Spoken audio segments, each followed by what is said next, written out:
ابراہیم نے ہم سے کس چیز کا مطالبہ کر لیا؟ یاد رکھیے ابراہیم علیہ السلام کسی گاؤں کا سرپنچ کسی گاؤں کے مکھیا کا مقابلہ نہیں کر رہے ہیں، بلکہ اکیلے پوری دنیا کے بادشاہ کے سامنے کھڑے ہو کر اس کو للکار رہے ہیں۔ یہ توحید کی طاقت ہوتی ہے، یہ توحید ہمت پیدا کرتی ہے۔ آپ اپنے باپ کے سامنے توحید زندہ نہیں کر سکتے ہو، آپ اپنی بیوی کے ساتھ توحید زندہ نہیں کر سکتے ہو، آپ اپنے گھر میں توحید کا اعلان نہیں کر سکتے ہو۔ ہمیں یہ چیز پسند تو آ رہی ہے، لیکن اگر آج میں نے ایک اللہ کی سے معاملہ شروع کر دیا تو ہماری بہن کی شادی کیسے ہوگی، ہمارے بچوں کی شادی کیسے ہوگی، ہمارے گاؤں کے لوگ ہمیں پنچایت سے باہر کر دیں گے۔ اگر ہم نے مذہب بدل دیا، مسلک بدل دیا، ایک اللہ کی عبادت کرنے والے اور ایک اللہ سے مانگنے والے اگر بن گئے تو ہماری بیٹی اور ہماری بہنوں کی شادیوں کا کیا ہوگا؟ آج اس شرم کی وجہ سے ہم صحیح چیز قبول نہیں کر پاتے ہیں۔ ابراہیم علیہ السلام کسی معمولی آدمی کا مقابلہ نہیں کر رہے ہیں، بلکہ پوری دنیا کے بادشاہ کے سامنے اکیلے کھڑے ہیں۔ نمرود نے آگ کی تیاری کی اور آگ میں ڈالا جا رہا ہے ابراہیم علیہ السلام کو، چرخی ڈال دی گئی، جھولے پر لٹکا دیا گیا، آگ میں ڈالا جا رہا ہے ابراہیم علیہ السلام کو۔ جب آگ میں ڈالا جا رہا ہے یہ مصیبت ابراہیم علیہ السلام کے اوپر آتی ہے، اس مصیبت میں بھی ابراہیم علیہ السلام اللہ کو پکارتے ہیں، اس مصیبت میں بھی ابراہیم علیہ السلام اللہ کو پکارتے ہیں۔ قلنا یا نار کونی بردا وسلاما علی ابراہیم۔ ابراہیم علیہ السلام نے دعا کی، اللہ یہ نمرود مجھے آگ میں ڈال رہا ہے، اگر میں سچا ہوں، اگر میں برحق ہوں، تیرے راہ میں اگر میں صحیح طور پر لڑ رہا ہوں تو اللہ تو میری حفاظت فرما۔ اوپر سے حکم ہوتا ہے اے آگ تو ٹھنڈی ہو جا میرے بندے ابراہیم پر۔ کس کو پکارا؟ اللہ۔ ابراہیم اللہ کو پکار رہے ہیں، نوح اللہ کو پکار رہے ہیں، آدم اللہ کو پکار رہے ہیں، زکریا یحییٰ اللہ کو پکار رہے ہیں، یعقوب علیہ السلام کا بیٹا یوسف، یعقوب کے اور دوسرے بیٹوں نے مل کر یوسف کو کنویں میں پھینک دیا اور کئی سال تک یوسف علیہ السلام کا پتہ نہیں چلا۔ یعقوب علیہ السلام اپنے بیٹے کے لیے اتنی دعائیں مانگے کہ مانگتے مانگتے ان کی آنکھوں کی روشنی چلی گئی، لیکن کس کو پکار رہے ہیں؟ اللہ کو پکار رہے ہیں۔ آؤ تمہیں ایک ایسا نقشہ دکھاؤں، جناب محمد حضرت یونس علیہ السلام کا منظر بھی دیکھو، ایوب علیہ السلام کا منظر دیکھو، بیماری ہے، پورے جسم میں کیڑے پڑ گئے، نبی ہے اور پورے جسم میں کیڑے پڑ گئے، جسم سارے کیڑے ان کا گوشت کھا رہے ہیں۔ ارے آپ لوگوں کے پائی تھوڑا ہو جاتا ہے، کبھی زخم ہو جاتا ہے اور زخم پہ کیڑے پیدا ہو جاتے ہیں۔ آج کل تو میڈیکل سائنس بہت ترقی کر چکی ہے، ڈیٹول وغیرہ سے صاف کر لیا گیا، آج کل تو کیڑوں کو مارنے کی دوائیں، اینٹی بائیوٹک دوائیں بھی آ گئی ہیں۔ ایوب علیہ السلام کے پورے جسم کے کیڑے، اس بیماری سے شفا یابی کی دعا، نبی ہے، پریشانی آ رہی ہے، نبی اپنی پریشانی دور نہیں کر پا رہا ہے، اللہ کو پکار رہا ہے۔ ایوب علیہ السلام بھی اپنی پریشانی کے لیے اللہ کو پکار رہے ہیں۔ یونس علیہ السلام سمندر کا سفر کر رہے ہیں، اللہ نے حکم نہیں دیا تھا، اللہ نے کہا تھا بستی چھوڑ کے مت جاؤ، نہیں اس بستی کے لوگ ایمان نہیں لا رہے، دوسری بستی میں جا کے تبلیغ کریں گے، لیکن دوسری بستی میں۔ اللہ نے کہا نہیں، اسی بستی میں رہو، نہیں مانے۔ یونس علیہ السلام دوسری بستی میں جانے کے لیے سمندر کا سفر کر رہے ہیں، کشتی ہچکولے لینے لگی، آندھی آ گئی، طوفان آ گیا۔ میرے پیارے ساتھیوں ذرا غور کرو، اس آندھی اور طوفان کے موقع پر ناؤ چلانے والا کہنے لگا اللہ کا کوئی نافرمان بندہ اس کشتی میں بیٹھا ہوا ہے، اچھا پھر کیا کیا جائے؟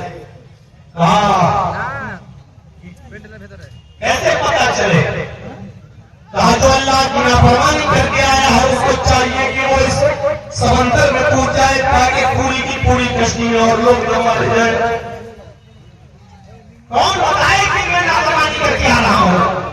پرچیاں ڈالی گئی، قرآن بازی ہوتی ہے، جب قرآن بازی کی نوبت آئی اور پرچیاں پھینکی جاتی ہے زمین کشتی پر، اور یونس علیہ السلام سے کہا جاتا ہے آئے یونس تم اٹھاؤ، تم اللہ کے نبی ہو، تم نیک بندے ہو، تم ہی پرچی اٹھاؤ، دیکھیں کس کا نام نکلتا ہے۔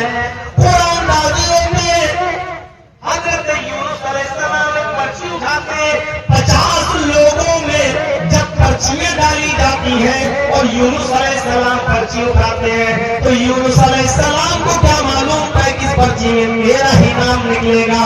جیسی پرچی کھولی جاتی ہے یونس علیہ السلام کا نام آتا ہے۔ اللہ نے یہ ظاہر کر دیا ہے یہی ہے جو میرے حکم کے بغیر کشتی میں بیٹھا ہوا ہے۔ سارے کے سارے لوگوں نے مل کر یونس علیہ السلام کو سمندر میں پھینک دیا، ادھر سمندر میں پھینکا، قرآن کیا کہتا ہے فَالْتَقَمَهُ الْحُوتُ، ادھر مچھلی نے ان کو اپنے پیٹ میں نگل لیا، بڑی مچھلی۔ جو لوگ سمندر کا سفر کرتے ہیں، ہوائی پانی کے جہاز وغیرہ سے گئے ہوں گے حج کر رہے ہیں پرانے زمانے کے لوگ، ان کو معلوم ہوگا سمندر میں کتنی کتنی بڑی مچھلیاں ہوتی ہیں، پورے پورے جہاز کو نکل دیتی ہیں، کتنی بڑی بڑی مچھلیاں۔ میرے بھائیوں، ایک مچھلی نے یونس علیہ السلام کو نگل لیا۔ یونس علیہ السلام مچھلی کے پیٹ میں ہے، 3 دن 3 رات یونس مچھلی کے پیٹ میں رہے۔ یونس علیہ السلام کے اوپر مصیبت آئی، نبی مصیبت اپنی مصیبت کو دور نہیں کر پائے، اپنی مصیبت کو دور کرنے کے لیے اللہ کو پکار رہے ہیں اور کیا دعا کر رہے ہیں؟ قرآن پڑھیے، لا الہ الا انت سبحانک انی کنت من الظالمین۔ لا الہ الا، نہیں ہے کوئی معبود سوائے تیرے، سبحانک تیری ذات پاک ہے، انی کنت من الظالمین، بے شک میں ہی ظالموں میں سے ہوں، یعنی تیری نافرمانی کی ہے اے اللہ، میں نے تیرا حکم نہیں مانا، بے شک میں ہی ظالموں میں سے ہوں۔ یہ دعا پڑی، تب اللہ تعالیٰ نے ان کو مچھلی کے پیٹ سے نکالا اور مچھلی نے ان کو خشکی میں جا کر اپنے پیٹ سے باہر نکال کر اگل دیا۔ تو میرے بھائیوں غور کرو، اور غور کرو میرے پیارے ساتھیوں، یونس پر مصیبت آئی تو یونس نے کس کو پکارا؟ یہ توحید کا مشن ہے۔ غیر آج اس جے نگر کے اندر جتنے بھی لوگ موجود ہیں اس پیغام کو سنیں، اتنے بڑے بڑے نبی، اتنے بڑے بڑے پیغمبر مصیبتیں خود دور نہیں کر پا رہے ہیں، اللہ سے شکایت کر رہے ہیں اور اللہ ان کی مصیبتوں کو دور کر رہا ہے۔ نبیوں کی زندگی یہ بتلا رہی ہے کہ پیغمبروں نے بھی اللہ ہی کو پکارا۔ آئیے ذرا محمد رسول اللہ کے بارے میں بھی سن لیجئے، اللہ کے نبی نے کس کو پکارا؟ نبی کی زندگی کیا کہتی ہے؟ آپ اندازہ لگائیے، نمازیں پڑھ لیجئے، سجدوں پہ سجدے کر لیجئے، جتنی چاہو عبادتیں کر لو، اگر توحید نہیں ہے، شرک پر عمل ہے ہمارا اور آپ کا، تو لَئِنْ أَشْرَكْتَ لَيَحْبَطَنَّ عَمَلُكَ، اگر شرک کرو گے تو تمہارے بھی عمل بیکار ہو جائیں گے۔ اللہ نے اپنے نبی محمد رسول اللہ سے بھی فرما دیا، لَئِنْ أَشْرَكْتَ لَيَحْبَطَنَّ عَمَلُكَ، اے محمد صلی اللہ علیہ وسلم اگر آپ نے بھی شرک کیا تو آپ کے عمل بھی بیکار ہو جائیں گے۔ توحید اور شرک ایک ساتھ نہیں چل سکتی ہے۔ مسجد میں جاؤ اور کہو اہدنا الصراط المستقیم صراط الذین انعمت علیہم، اے اللہ تو ہم کو سیدھا راستہ دکھا، اور پھر کسی چوکھٹ پہ جا کے کہو کہ بابا تیرے در پہ آیا ہوں، جھولا جھولی بھر کے جاؤں گا، یہ دونوں چیزیں ایک ساتھ جمع نہیں ہو سکتی ہے۔ اللہ کو پکارو تو اس کا انکار کرو، اللہ ہی کو پکارا جائے گا اور اللہ ہی سے مانگا جائے گا۔ آپ کو بتاؤں، ارے سنیے، جنگ بدر کا منظر معلوم ہے؟ جنگ بدر کا آئیے ذرا سن لیجیے ہم سے بھی. کتنے صحابہ تھے؟ 313. اور کافروں کا لشکر کتنا تھا؟ 1000 سے زیادہ. آئیے وہ نقشہ دکھانے جا رہا ہوں آپ کو کہ دل رہ جائیں. 313 صحابہ اور کافر کتنے؟ 1000 سے زیادہ. ہر ایک کے مقابلے میں 3 سے زیادہ. کہاں 313 اور کہاں 1000 سے زیادہ. اور ان 1000 لوگوں کے پاس تیر بھی ہے، تلوار بھی ہے، زین بھی ہے اور گھوڑے بھی ہیں. اور صحابہ کرام کے پاس تلوار ہے لیکن اپنے آپ کو کافروں کے تیر سے بچانے کے لیے ڈھال نہیں ہے. گھوڑا ہے تو زین نہیں ہے، تیر ہے تو چھوڑنے کے لیے کمان نہیں ہے. منظر دیکھ رہے ہیں آپ، لیکن اس کے باوجود لڑنے کے لیے تیار ہیں. اللہ کے رسول نے ان 1000 کافروں کو دیکھا. محمد رسول اللہ نے ان 1000 کافروں کو دیکھا اور 313 نہتے مسلمانوں کی طرف نظر ڈالی. اب سنیے، 313 نہتے مسلمانوں کی طرف نظر ڈالی تو آنکھوں میں آنسو آ گئے اور سجدے میں گر گئے. نوٹ کریے، اللہ کے نبی صلی اللہ علیہ وسلم سجدے میں گر گئے اور اللہ کو پکار کر یہ دعا مانگی. اللہ سے یہ دعا کی. کس کو پکار رہے ہیں؟ اللہ کو. کون؟ محمد رسول اللہ صلی اللہ علیہ وسلم. اور دعا کے الفاظ کیا ہیں؟ اللہم لا تہلک ہذہ العصابہ ان تہلک ہذہ العصابہ لن تعبد بعد اليوم قط. ان دعاؤں پر، اس دعا پر ذرا غور کرو. اللہم لا تہلک ہذہ العصابہ، اے اللہ اس مٹھی بھر جماعت کو ہلاک نہ کرنا.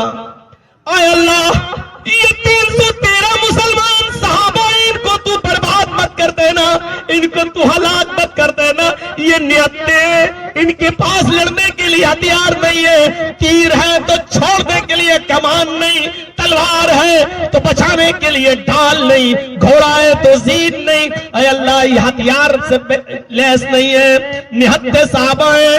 اے اللہ یہ تیرے نبی کے امتی ہیں، یہی مٹھی بھر جماعت ہے. اے اللہ یہی میری 13 سال مکے کی زندگی میں یہی 313 مسلمان ہوئے.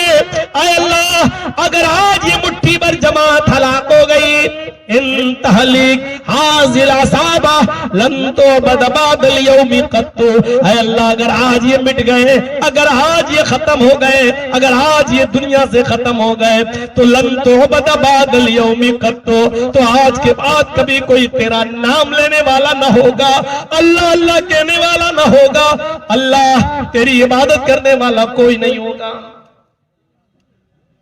اللہ کے رسول دعا مانگ رہے ہیں اور کس سے؟ اللہ سے. کیا کہہ رہے ہیں؟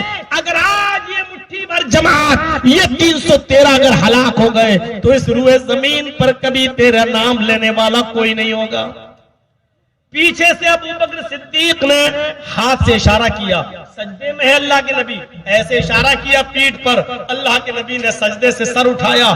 ابو بکر صدیق کا بیان ہے، میں نے اللہ کے رسول کو اپنی پوری زندگی میں اتنا روتے ہوئے کبھی نہیں دیکھا جتنا میں نے بدر کے میدان میں اس زمین پر آنسو بہاتے ہوئے دیکھا. نبی پر پریشانی، نبی نبی پر مصیبت کے بادل، لیکن پکار رہے ہیں تو اللہ کو پکار رہے ہیں. یہی توحید کا مشن ہے، یہی توحید کی دعوت ہے.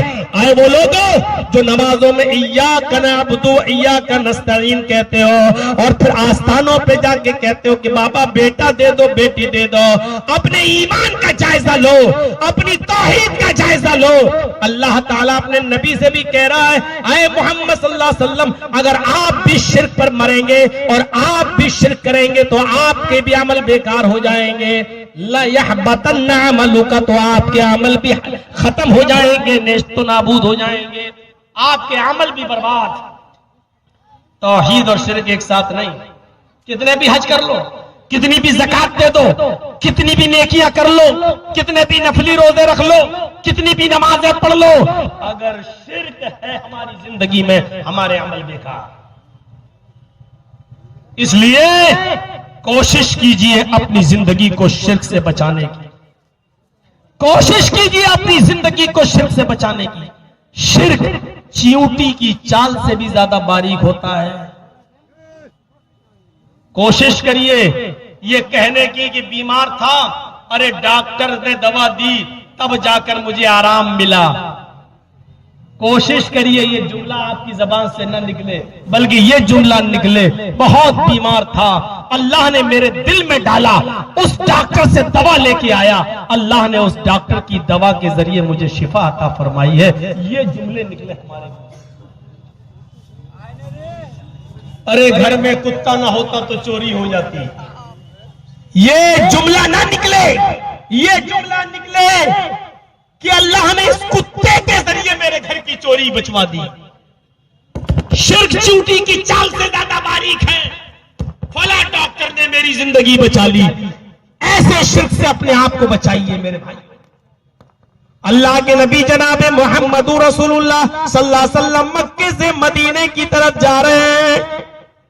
آپ اپنے اونٹنی پہ سوار ہیں. اونٹنی کی لگام کو تمام لوگ پکڑے ہوئے کہ میرے گھر پہ رکیے، میرے گھر پہ رکیے. اللہ کے نبی فرماتے ہیں اونٹنی کی لگام کو چھوڑ دو. اونٹنی آج میرے حکم سے نہیں اللہ کے حکم سے رکے گی. جس کے گھر پہ اللہ روکے گا اس کے گھر پہ رکے گی. مدینے کی عورتیں چھتوں پہ چڑھی ہوئی ہیں، دیکھنا چاہتی ہے کہ اللہ کے رسول کی سواری کس کے مکان پہ رکتی ہے. عورتیں گھروں کی چھتوں پہ چڑھی ہیں، نبی اکرم کو اپنی آنکھوں سے دیکھنا چاہتی ہے کہ یہ نبی کی اونٹنی کس کے گھر پہ رکتی ہے. اسی مدینے میں چھوٹی چھوٹی بچیاں ڈھول بجا رہی ہیں، دف بجا رہی ہیں. 5-5 سال کی بچیاں ہیں، 6-6 سال کی بچیاں ہیں، دف بجاتے ہوئے کہہ رہی ہیں تلال بدر علینا من ثنیات الوداع وجب الشکر علینا ما دعا للہ داعی. اللہ کا شکر ہے کہ آج 14ویں رات کا چاند مدینے میں نمودار ہوا ہے، فاران کی چوٹیوں سے چمکا ہے، آج مکے سے مدینہ تشریف لایا ہے. ہم تو اللہ کا شکر ادا کریں گے جتنا ہو سکے گا. اور ان بچیوں نے گیت گاتے گاتے یہ شعر بھی پڑھ دیا وفینا نبی یعلم ما فی غد.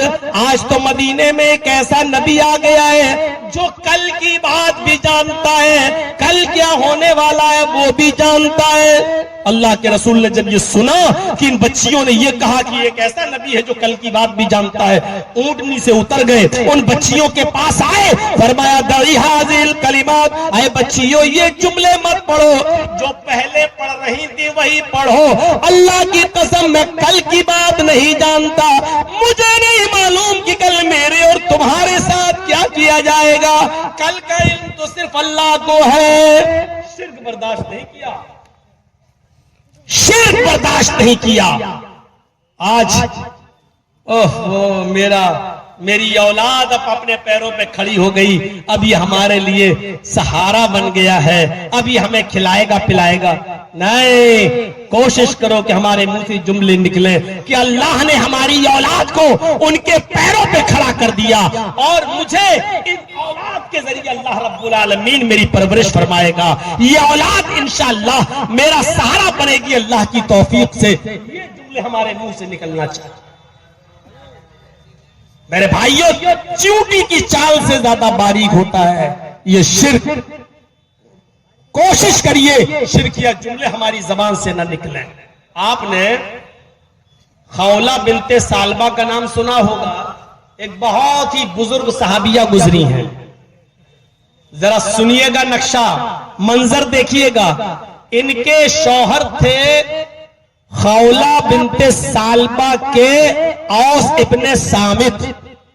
ان کے ہسبینڈ تھے اور کسی بات پر اپنی بیوی خولہ سے ناراض ہو گئے تو خولہ سے ناراضگی کے عالم میں کیا کہہ دیا؟ انت علی کظہر امی، اے خولہ تو مجھ پر میری ماں کی پیٹھ کی طرح حرام ہو چکی ہے. عربی زبان میں یہ جملے بہت خطرناک ہیں. اگر کوئی شخص اپنی بیوی سے یہ کہہ دے کہ تو مجھ پر میری ماں کی طرح حرام ہے تو سمجھ لو کہ اس نے بہت بڑا جرم کیا ہے. اب اس جرم کی تلافی کیسے ہوگی؟ خولہ بنت ثعلبہ نے اوس ابن صامت سے کسی بات پر تھوڑی سی میاں بیوی ہیں ہوتے ہیں، دو برتن ہیں کھڑکتے ہیں. اوس ابن صامت نے کہہ دیا کہ انت علی کظہر امی، تو مجھ پر میری ماں کی طرح حرام ہو چکی ہے. چل اے خولہ تو مجھ پر میری ماں کی طرح حرام ہو گئی ہے، جس طرح میری ماں مجھ پر حرام تو بھی حرام. خولہ بنت ثعلبہ نے بعد میں کہا ہے میرے ہسبینڈ اوس یہ تم نے کیا کیا ہے؟ یہ ہمارے چھوٹے چھوٹے بچے کہاں جائیں گے؟ اب زبان سے نکلا ہوا تیر کیسے واپس آئے؟ اس زمانے میں یہ تھا کہ جو شخص اپنی بیوی کو اپنی ماں کی طرح حرام کر لے تو اب اس سے مل نہیں سکتا تھا، بلکہ ماں کی طرح اس کو خدمت کرنا پڑتی تھی اپنی بیوی کی، کیونکہ اب وہ ماں اب وہ بیوی نہیں رہی. اوس ابن صامت نے بعد میں بہت افسوس کیا کہ میرے منہ سے یہ جملے نہیں نکلنا چاہیے. میں آپ کو جو منظر بتانا چاہتا ہوں اس منظر کی طرف ذرا آئیے اور دیکھیے. میرے پیارے ساتھی اس منظر کی طرف ذرا آئیے اور دیکھیے. اوس ابن صامت کو افسوس ہوتا ہے. انہوں نے اپنی بیوی خولہ بنت ثعلبہ سے کہا اے خولہ تم محمد رسول اللہ کے پاس جاؤ اور اللہ کے نبی کو پوری بات بتاؤ. اللہ کے رسول کوئی نہ کوئی راستہ ضرور نکالیں گے، ہمارے اور تمہارے ملنے کا کوئی راستہ ضرور نکالیں گے. خولہ بنت ثعلبہ اپنی شکایت لے کر محمد رسول اللہ کے پاس آتی ہیں اور کہتی ہیں اے اللہ کے رسول میرے شوہر نے مجھ سے زہار کر لیا، میرے شوہر نے مجھے اپنی ماں کی طرح ہم کو حرام کر لیا. اے اللہ کے نبی میرے چھوٹے چھوٹے بچے ہیں، بچوں کو پیار تو میں دے سکتی ہوں لیکن کھلانے پلانے کی ذمہ داری اور کمانے کی ذمہ داری تو مرد کی ہوتی ہے. اے اللہ کے نبی میرے اور میرے شوہر کے درمیان کوئی راستہ نکالیے. اللہ کے نبی نے فرمایا اے خولہ تیرے لیے میرے پاس بھی کوئی راستہ نہیں ہے. دیکھیے نبی کی بھی چوکھٹ بند ہو گئی. اللہ کے رسول نے فرمایا اے خولہ تیرے لیے میرے پاس بھی کوئی راستہ نہیں ہے، اب تو اپنے شوہر سے الگ رہے گی، تو اپنے شوہر کے لیے حرام ہو چکی ہے. کہا اللہ کے نبی میرے شوہر نے مجھے طلاق تو نہیں دی، صرف ماں کی طرح حرام کر لیا ہے، صرف بول دیا غصے میں آ کر آپ تو نبی ہیں کوئی راستہ نکال سکتے ہیں. فرمایا خولہ اب میرے پاس بھی کوئی راستہ نہیں. مسند احمد ابن حنبل کی روایت کے مطابق خولہ نے اتنی ضد کی کہ اللہ کے رسول کوئی راستہ نکالیے کہ اللہ کے نبی صلی اللہ علیہ وسلم نے خولہ کو دروازے کے باہر کر دیا. اے خولہ ضد مت کرو، میرے پاس تمہارے لیے کوئی راستہ نہیں، جاؤ اب تم اپنے شوہر کے لیے حرام ہو چکی ہو. خولہ محمد رسول اللہ کے دروازے سے باہر آتی ہے، نبی کی چوکٹ کو چھوڑتی ہے، نبی کے دروازے کو چھوڑ دیتی ہے، گھر سے باہر نکلتی ہے. اب جو چیز دکھانا چاہتا ہوں ذرا ادھر دیکھیے گا. جے نگر والوں بڑے غور سے سنتے ہو تم، سنیے گا منظر. نبی کی چوکٹ بند، اللہ کے رسول نے دروازہ بند کر لیا اپنا، خولہ باہر.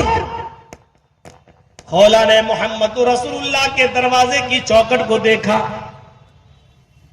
اسی دروازے سے لگی ہوئی مسجد نبی کی چوکٹ کو بھی دیکھا. اس نے فوراً پکار کے کہا اے محمد ابن عبداللہ، محمد رسول اللہ آپ کا دروازہ بند ہو گیا تو کیا ہوا؟ آپ کا دروازہ بند ہوا تو کیا ہوا؟ رب کی چوکھٹ تو کھلی ہے، رب کا دروازہ تو کھلا ہے۔ لوگ کس کی چوکھٹوں پہ جاتے ہیں آج؟ اولاد کی فرمائش کرنے، بگڑے ہوئے کام بنانے کے لیے، اور یہاں تو زندہ ہے محمد رسول اللہ۔ خولہ بنت ثعلبہ کے لیے دروازہ بند، اور خولہ نے کیا کہا؟ اللہ کے رسول آپ کی چوکھٹ بند ہو گئی تو کیا ہوا؟ رب کی چوکھٹ تو کھلی ہے، وہ مسجد نبوی کے اندر داخل ہوتی ہے، اندر جاتی ہے، اس کنویں کے پانی کو کھینچتی ہے۔ اس نے وضو بنایا، وہیں پر 2 رکعت نفل نماز پڑھی، اور 2 رکعت نماز پڑھنے کے بعد رفع یدیہ الی السماء، اس نے اپنے ہاتھوں کو آسمان کی طرف اٹھا دیا۔ ارے دعا مانگنے کے طریقے بھی سیکھ لو۔ بحث آج تک کرتے ہو امام کے پیچھے دعا ہو جاتی کہ نہیں ہو جاتی ہے؟ مسجد کا امام دعا کرے، ہم اس کے پیچھے دعا کر لیں تو کیا حرج ہے؟ مسجد کا امام دعا اگر نہیں کرتا ہے تو کچھ لوگ مسجد کے امام کو بھگاتے ہیں مسجد سے، جاؤ تمہیں تمیز نہیں آتی ہے، تم دعا نہیں مانگتے ہو۔ ارے دعا مانگنے کے اصول اور ضابطوں کو بھی سیکھو کہ دعا کیسے مانگی جاتی ہے۔ خولہ بنت ثعلبہ نے وضو بنایا، 2 رکعت نفل نماز پڑھی، رفع یدیہ الی السماء، اپنے دونوں ہاتھوں کو آسمان کی طرف اٹھا دیا، اور اپنے رب کو پکار کر دعا کرنے لگی۔ اے اللہ، میرے اور میرے شوہر کے درمیان کوئی راستہ نکال۔ اے اللہ، تیرے نبی کی چوکھٹ بھی بند ہو چکی ہے۔ اے اللہ، تیرے نبی کا دروازہ بھی بند ہو چکا ہے۔ اے اللہ، تیرے نبی کا دروازہ بھی بند، تیرے نبی کی چوکھٹ بھی بند ہو چکی ہے۔ اے اللہ، میرے شوہر نے مجھے اپنی ماں کی طرح حرام کر لیا ہے، میرے چھوٹے چھوٹے بچے ہیں۔ اے اللہ، اگر تو نے میری دعا نہ سنی، تو نے میری فریاد نہ سنی تو میں کہاں جاؤں گی؟ عرش والے نے خولہ بنت ثعلبہ کی دعا کو سن لیا، عرش والے نے خولہ بنت ثعلبہ کی دعا کو قبول کر لیا۔ سنیے میرے ساتھیوں، ابھی خولہ بنت ثعلبہ کے ہاتھ نیچے نہیں ہوئے تھے، ابھی اس نے دعا ختم نہیں کی تھی کہ اللہ تعالیٰ نے جبرائیل علیہ السلام کو بھیج دیا۔ جبرائیل اس دنیا میں آتے ہیں اور محمد رسول اللہ صلی اللہ علیہ وسلم پر قرآن کی آیتیں نازل فرماتے ہیں۔ اللہ تعالیٰ نے قرآن کی آیتوں کے ساتھ جبرائیل امین کو بھیجا۔ قد سمع اللہ قول التی تجادلک فی زوجها وتشتکی الی اللہ۔ قد سمع اللہ قول التی تجادلک، اے محمد صلی اللہ علیہ وسلم، اللہ نے اس عورت کی گفتگو کو سن لیا، اللہ نے اس عورت کی بات کو سن لیا۔ قد سمع اللہ قول التی تجادلک، جو آپ سے بحث کر رہی تھی، قول التی تجادلک، جو آپ سے بحث کر رہی تھی، آپ سے تکرار کر رہی تھی کہ میرے اور میرے شوہر کے درمیان راستہ نکالو، آپ کی چوکھٹ بند ہو گئی۔ وَتَشْتَكِي إِلَى اللَّهِ، تو وہ اللہ سے بھی فریاد کر رہی ہے، اللہ کو بھی پکار رہی۔ جاؤ، اس ایک عورت کی دعا اللہ رب العالمین نے سن لی، اور اس ایک عورت کی دعا سے اللہ نے پوری دنیا کی تمام عورتوں کے لیے مسئلہ بدل دیا، اس کا حل نکال دیا۔ آیت محمد صلی اللہ علیہ وسلم اس عورت کو بلائیے اور اس کو بتا دیجئے کہ اللہ رب العالمین نے تیرا حل نکال دیا ہے، اور حل یہ ہے کہ جو لوگ اپنی بیویوں کو اپنے اوپر اپنی ماں کی طرح حرام کر لیں، اگر وہ چاہتے ہیں کہ میں اپنی بیوی کو اپنی بیوی بناؤں تو ایک غلام آزاد کریں، ایک غلام آزاد کر دیں گے، ان کی بیوی ہو جائے گی۔ اور اگر غلام آزاد کرنے کی طاقت نہیں ہے تو 60 روزے رکھیں، 60 روزے جیسی رکھ لیں گے، پے در پہ کنٹینیو لگاتار، بیچ میں کوئی ناگا نہیں ہونا چاہیے. بیمار ہو جائیں تو الگ بات ہے، کوئی شرعی عذر ہو تو الگ بات ہے، لیکن اگر بیمار نہیں ہے، شرعی عذر نہیں ہے، تو کنٹینیو لگاتار 60 روزے، اور 60 روزے جیسے ختم ہوں گے تم اس کو اپنی بیوی بنا سکتے ہو. اور 60 روزے رکھنے کی بھی طاقت نہیں ہے تو 60 مسکینوں کو، فقیروں کو کھانا کھلاؤ، اپنی بیوی بنا لو. میرے بھائی اس سے پہلے نہیں، لیکن راستہ تو نکالا. پہلے تو راستہ ہی نہیں تھا، حرام ہو گئی تو ہو گئی، اپنے آپ ماں کی طرح حرام کر لیا تو کر لیا. اب وہ بیوی بنی نہیں سکتی تھی، لیکن اللہ نے اس عورت کی دعا کو سنا. یہی وہ عورت ہے، ایک مرتبہ ایک پل کے اوپر لاٹھی ٹیک کر کھڑی تھی، حضرت عمر فاروق کا گھوڑا آ رہا تھا. اس عورت نے اشارہ کیا، عمر رک. حضرت عمر رک گئے. خولہ بنت ثعلبہ نے انگلی کے اشارے سے کہا عمر گھوڑے سے اتر. حضرت عمر گھوڑے سے اترے. اس عورت نے ان کے کان میں کچھ کہا، حضرت عمر نے اس کی خواہشوں کو فوراً پورا کیا. صحابہ دینے لگے، امیر المومنین اتنے بڑے خلیفہ ہو کر، اتنے بڑے امیر المومنین ہو کر ایک معمولی عورت نے آپ کو ٹوکا اور آپ رک گئے. اس نے گھوڑے سے اتارا، آپ اتر گئے، اور آپ نے اپنا کان اس عورت کے منہ سے لگا کر اس کی گفتگو کو سن لیا.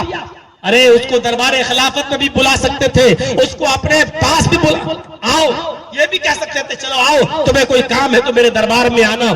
آپ نے اس کی آواز کو سنا، اتر گئے اپنے گھوڑے سے اور اس کے پاس چلے گئے. حضرت عمر نے روتے ہوئے فرمایا، اے میرے ساتھیو یہ کوئی معمولی عورت نہیں ہے، یہ وہ عورت ہے. جب اس نے پکارنا شروع کیا تو 7ویں آسمان پر بیٹھا ہوا عرش کے اوپر لگی ہوئی کرسی پر بیٹھا ہوا اللہ تبارک و تعالیٰ بھی اس عورت کی فریاد کو، اس کی دعا کو رد نہ کر سکا. اس عورت کی دعا کو 7ویں آسمان پر عرش والے نے بھی اس کی دعا کو قبول کیا تھا، اور محمد رسول اللہ کے پاس جبرائیل کو بھیج کر راستہ بتا دیا تھا کہ اس عورت کے لیے ہم نے راستہ بنا دیا ہے. اس عورت کی گفتگو کو جب عرش والے نے نہیں ٹالا ہے تو عمر کی کیا مجال جو اس کی گفتگو کو نہ سنے، پھر عمر کی کیا مجال جو اس کی گفتگو کو چھوڑ دے. میرے بھائیوں یہ خولہ بنت ثعلبہ تھی. ہم کہاں ہیں؟ ہم نے توحید کو سمجھا نہیں. ہم یہ جانتے بس نماز پڑھو اور شرک پہ شرک کرتے رہو. میرے بھائیوں یاد رکھنا، ان اللہ لا یغفر ان یشرک بہ ویغفر ما دون ذلک لمن یشاء. اللہ رب العالمین تو وہ ہے جو شرک کو کبھی معاف نہیں کرے گا، اور شرک کے علاوہ جس کو بھی چاہے گا معاف کر دے گا. اس لیے کوشش کریے کہ جب موت آئے تو اس حال میں آئے کہ ہم اللہ کے ساتھ کسی کو شریک نہ کرتے ہوں، کیونکہ اللہ کے نبی نے فرمایا وَمَن مَاتَ لَا يُشْرِكُ بِاللَّهِ شَيْئًا، جو اس حال میں مرا کہ وہ اللہ کے ساتھ کسی کو شریک نہیں کرتا تھا تو وہ جنت میں جائے گا. اس کا مطلب کیا ہوا؟ شرابی تھا، جواری تھا، کبابی تھا، پھر بھی جنت میں جائے گا. ہاں وہ جائے گا، شرط یہ ہے کہ وہ شرک نہیں کرتا ہو. جہنم میں اپنے گناہوں کی سزا پائے گا، چوری کی سزا جہنم میں پائے گا، زنا کی سزا جہنم میں پائے گا، شراب نوشی کی سزا جہنم میں پائے گا. لیکن چونکہ وہ توحید پہ مرا، شرک نہیں کرتا تھا، اس لیے سزا پانے کے بعد پھر نکالا جائے گا اور جنت میں داخل کیا جائے گا. لیکن وہ جنت میں جائے گا. لیکن اگر کوئی آدمی 5 وقت نمازی، تہجد گزار، روزوں پہ روزے بھی رکھتا، حج بھی کیا، لیکن شرک بھی کرتا ہے تو وہ کبھی بھی جہنم سے نہیں نکالا جائے گا. جہنم سے کبھی بھی نہیں نکالا جائے گا. میرے بھائیوں یاد رکھیے، ہر فرض نماز کے بعد آپ اس دعا کو اپنا وظیفہ بنائیے. فرض نماز جب بھی پڑھیے تو یہ دعا بھی پڑھا کریے فرض نماز کے بعد. اللہم لا مانع لما آتیت ولا معطی لما منعت ولا ينفع ذا الجد منک الجد.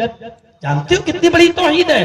اللہم لا مانع لما آتیت، اے اللہ تو اگر کسی کو کوئی چیز دینا چاہے تو ساری کائنات مل کر چھیننا چاہے تو نہیں چھین سکتی ہے. ولا معطی لما منعت، اور اگر کسی سے کوئی چیز چھین لے تو ساری کائنات اس کو دینا چاہے تو نہیں دے سکتی ہے. اس زندگی اور موت کا مالک کون ہے؟ میرے بھائیوں یہ مت سمجھو یہ تو ایک بہانہ ہے، ہاسپٹل یہ ایک بہانہ ہے، جھاڑ پھونک ورنہ موت کا جب وقت آ جاتا ہے تو موت اپنے وقت پر آ جاتی ہے. یاد کرو جب ایک کاہن نے فرعون سے کہا تھا کہ اے فرعون، تیری سلطنت میں ایک بچہ ایسا پیدا ہوگا جو بچہ بڑے ہو کر تیری سلطنت کی کایا کو پلٹ دے گا، تجھے ہٹا کر خود بادشاہ بن جائے گا، تجھے تیری مملکت سے بے دخل کرے گا. تو فرعون نے مسکراتے ہوئے کہا تھا اے کاہن، ہم کسی بچے کو زندہ رہنے دیں گے تب نا. ارے بھائیو سنو، غور کرو، اس واقعے کو سنیے. فرعون نے اس کے بعد جو بھی بچہ پیدا ہوتا تھا ہر بچے کا قتل کروا دیا کرتا تھا. کیوں؟ کیونکہ ایک نجومی نے، کاہن نے یہ کہہ دیا تھا کہ ایک بچہ پیدا ہوگا جو بڑے ہو کر تیری سلطنت کو ختم کر کے خود بادشاہ بنے گا اور تجھے تخت و تاج سے بے دخل کر دے گا. فرعون اس کے بعد سے ہر بچے کو قتل کروانے لگا. فرعون کے وزیر، فرعون کے درباری ایک ایک گھر میں گھس گھس کر جائزہ لیتے تھے کہ کسی طریقے سے کسی بچے کا پتہ چل جائے. جس بچے کا پتہ چلتا تھا فرعون کے حوالے کر دیا جاتا تھا اور اس بچے کو قتل کر دیا جاتا تھا. کسی بچے کو زندہ نہیں رکھا جاتا تھا. اسی بستی میں، فرعون کی اسی مملکت میں، فرعون کی اسی بادشاہی میں اللہ تبارک و تعالیٰ نے موسیٰ کو پیدا کر دیا. اور موسیٰ کی ماں 3 دن 4 دن تک اپنے بچے کو چھپاتی رہی، اپنے بچے کو کبھی ادھر سے کبھی ادھر لے جاتی رہی. اور جب اس کو یقین ہو گیا کہ میرا بچہ بھی پکڑ لیا جائے گا، میرا بچہ بھی فرعون کے درباری اپنی گرفت میں لے لیں گے اور اس کو فرعون کے سامنے پیش کر دیں گے اور فرعون میرے بچے کو قتل کر ڈالے گا، تو اس کے ذہن میں ترکیب آئی. اللہ نے اس ترکیب کو اس کے دماغ میں ڈالا. موسیٰ کی ماں نے لکڑی کے ایک صندوق کے اندر موسیٰ کو بند کر دیا. لکڑی کے ایک صندوق کے اندر موسیٰ کو بند کر دیا اور دریائے نیل کے سپرد کر دیا. جس جگہ کی لہریں بہ رہی تھی اسی جگہ پر لکڑی کے اس صندوق کو بہا دیا.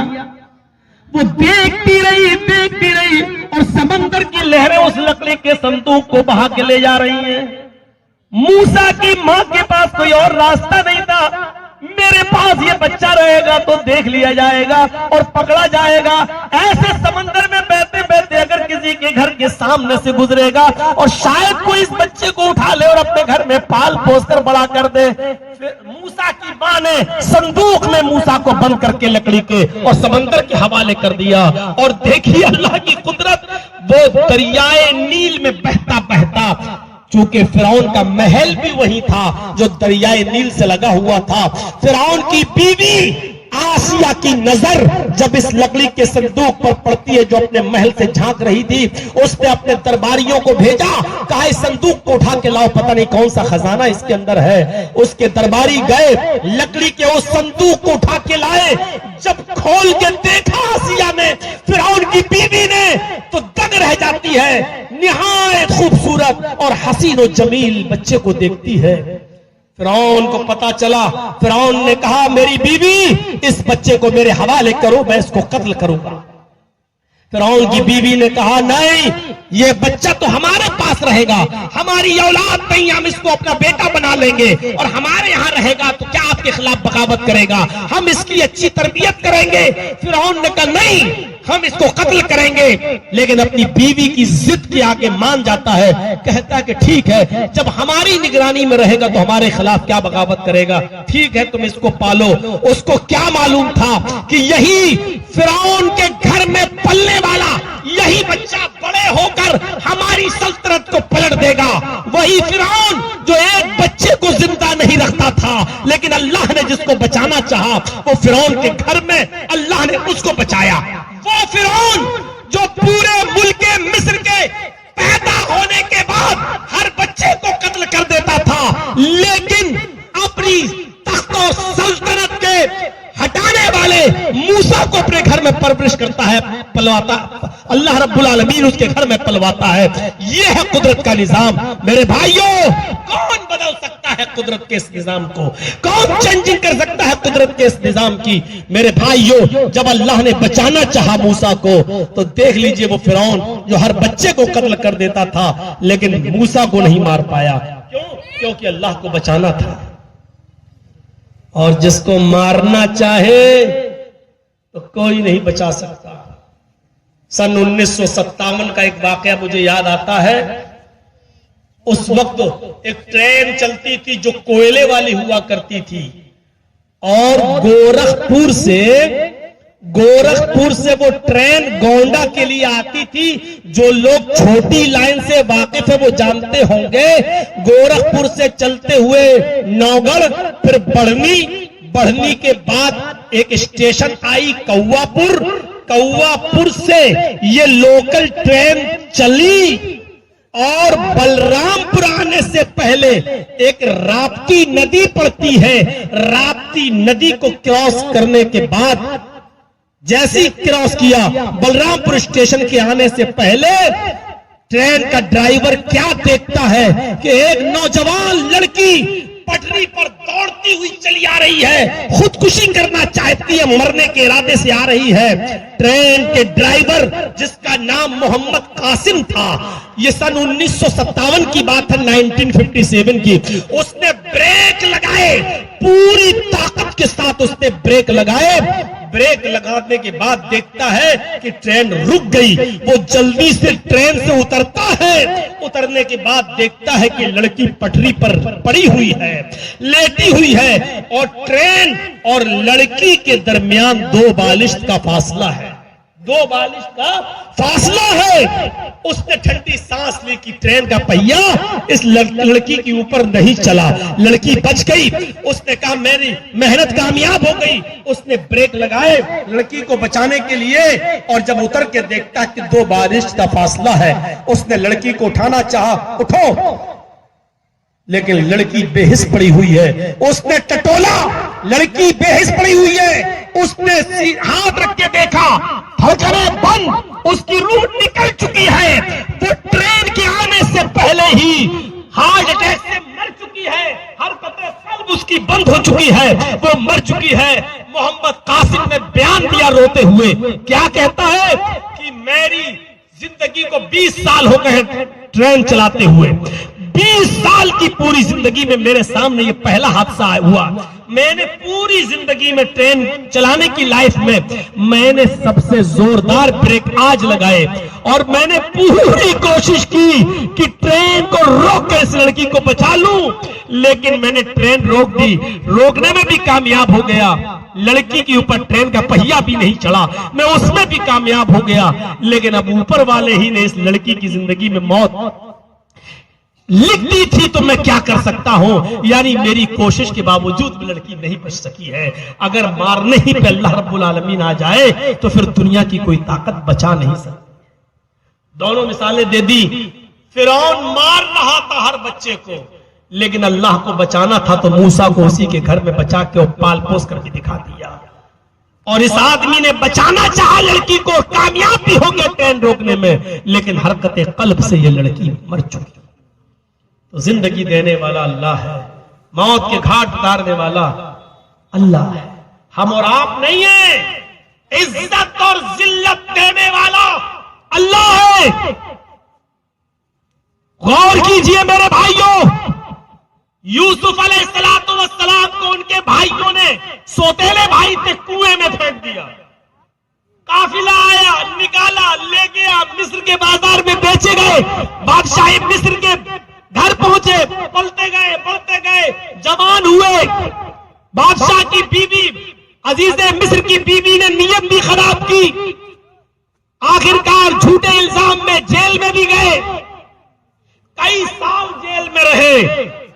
غور کیجئے، اور کئی سال جیل میں رہنے کے بعد یہیں سے ان کا نقشہ بدلتا ہے، اور پھر ایک دن آتا ہے کہ وہ پورے ملک مصر کے بادشاہ بنے، پورے ملک کے مصر کے حکمراں بنے.